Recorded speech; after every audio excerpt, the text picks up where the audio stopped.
It's attacking performances and attacking displays, such as this one that we saw today, that truly shows us why Mbappé landing Madrid is a massive deal. Because my goodness, they finally have connected. Vini Jr. and Kylian Mbappe. This is what we've all been expecting for so long. So long, and it is finally upon us. Because we were coming into this match off of 2 draws or 3.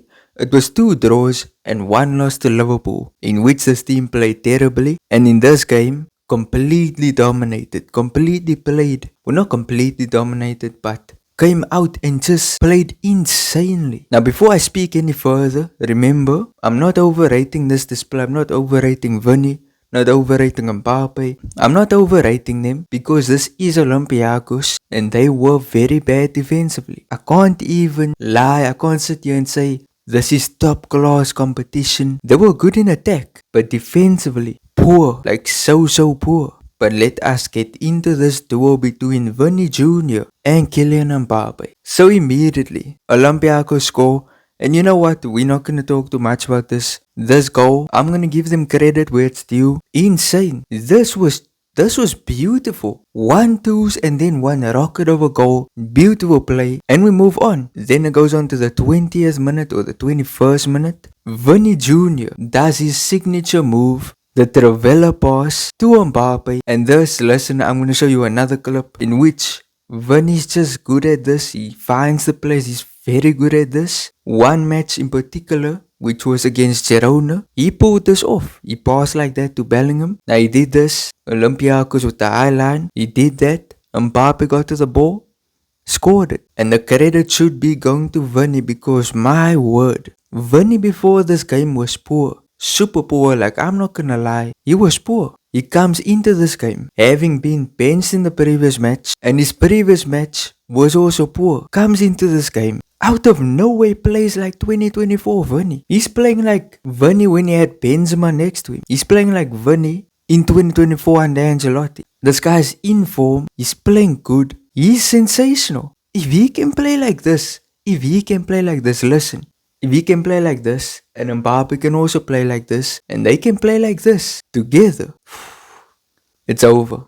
It's over for Europe. The world has to get ready. Barcelona don't have to get ready. Bayern don't have to get ready. PSG don't have to get ready. Because these two, if they can connect, if they can continue to play like this for this entire season, everyone else is cooked. Vini is him. You know what?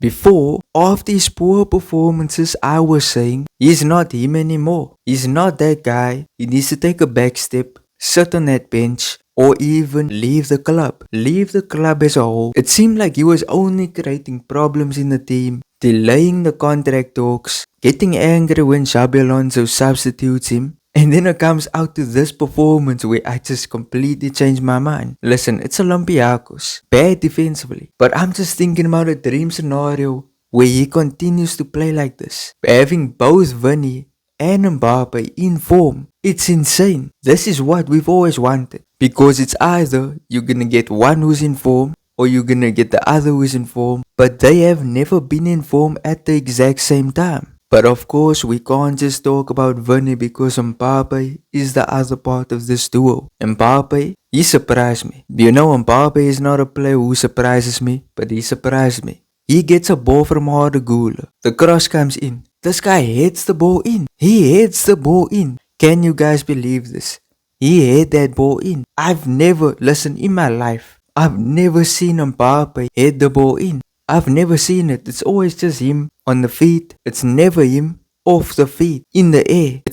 I've never seen it. And you know what? I've never been this happy to be incorrect, to be wrong about players. And overall, you know what this game truly reminded me of? It reminded me of BBC. It reminded me of Bale, Benzema, Cristiano in their prime. Because from 2013 to 2017, I'm not going to include 2018, but to 2017, these guys were playing like this. Cooking next to each other. Everyone is eating. Everyone is getting contributions. Everyone is performing. Everyone is in form. And I kind of felt nostalgic watching this because A UCL night where all of them are playing good and one player, the main man, scored 4 goals. It just reminded me of old times. It reminded me of, I believe, a match between Real Madrid and Malmo. I don't know if I'm going to be able to show you highlights here on the screen because it is an old match. But I'm going to show you pictures. Ronaldo scored 4 in this game. It was 8-0. He scored 4 in this game.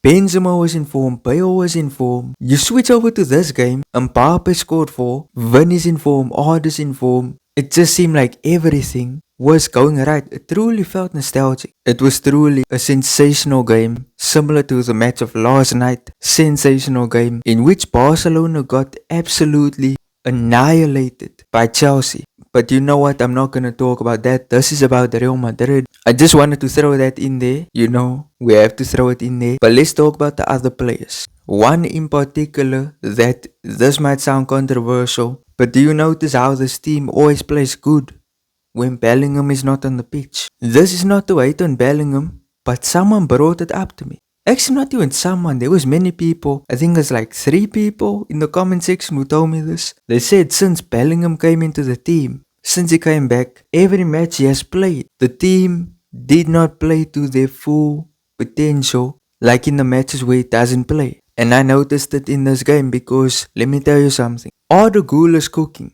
The midfield is cooking. The attack is cooking. And just before the 60th minute, everyone was playing good. Attacks were going through. Then in the 60th minute, they take all the Gula off. They put Jude Bellingham on the pitch. It's like everyone just slowed their roll. Maybe it's Xabi Alonso who told them, but everyone just slowed down. The pace of the game went down. Bellingham also, let's be honest, he didn't do anything in that entire 30 minutes. And he's not a bad player. Listen, he's someone who will sacrifice everything for the team. But after watching this game in particular, I'm starting to notice it. Starting to notice that pattern. It's a weird take. You guys are open to disagree. And I'm willing to listen to all of you guys. We also need to talk about the defense because, yes, I know most of the defenders are injured. Basically everyone except Raul Asensio. We played Mendy left back, Mendy's back, Carreras left centre back, Asensio right centre back, and Trent in the right back. And they were poor. I'm just gonna say they were poor. The scoreline tells you it by itself. And then the last thing I want to talk about, which is the creative players. I've been noticing since Trent has come back, he is playing so good. Arda Güler is also playing good. The two of them are like, I'm not gonna even say B-Tech version. They are their own version of a Modric and a Cruz. They kind of fold their shoes in different ways. If you add Dean Housen into the equation, you have 3 fantastic passes. 3 players with great vision. Add Vinny in there, 4 players with great vision. But that is my thoughts. Tell me your thoughts in the comment section. I will be reading, will be responding. But if you enjoyed, smash like, subscribe, turn on notifications. Peace out.